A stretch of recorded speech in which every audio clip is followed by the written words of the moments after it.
So do you have Hitch tomorrow in front of the media in Edmonton and the media in Toronto saying that McDavid's going to be a beast and all of that? Because that's what he was saying, and I think a lot of people believed it. He was coming off of a 2-game suspension, going home to Toronto, and I think that was his worst game probably that I've seen him play he was not in good. weeks. I mean, maybe even longer, because he's such a dominant player. I don't know if he wanted it too much. He just put too much pressure on himself. I've watched all the games. Like, even last night's game, that pass to Cassian, I don't know if you guys saw it, a little shake and bake play was ridiculous at high rate. But, is Hitch still kind of firing out these, like, comments to kind of put pressure on the guys, or is he taking a step back? Well, I mean, first off, it's hard to play in the shadow of Marner and Matthews. I mean, that'd be hard for any player to come into Toronto and have to deal with that.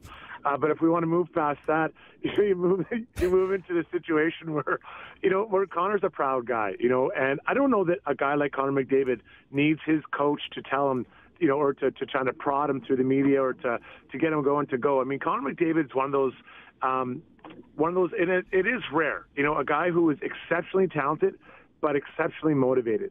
And, we saw a guy in Joe McGinley be his jersey retired last Saturday, and I saw Noodles. I'm glad they put you in the back row. They didn't want to lose too many viewers. But when you get up to a guy like that, where they have the combined effort and that skill, you really get something special. And so you don't need to prod a guy like Connor McDavid. There are other guys I think you have to push and maybe, play some games with, but not a guy like Connor McDavid. So, I think that tomorrow, Connor knows where he's at. He's very self-aware of where his game's at and how he's played. And coming off a 2-game suspension is easy, especially when there's a lot of practice time, no matter how good you are. So I do think tomorrow we'll see a Connor McDavid that is more in line with what, people who watch him regularly kind of understand and expect from him on a nightly basis. Yeah, kind of sounds like how we feel about Andreas Janssen in Toronto, who probably going to be up for the call there, Struddy. You forgot to mention his shadow. And Kasperi Kapanen. There's a bunch of players in Toronto that are going to cast a shadow in Edmonton tomorrow night.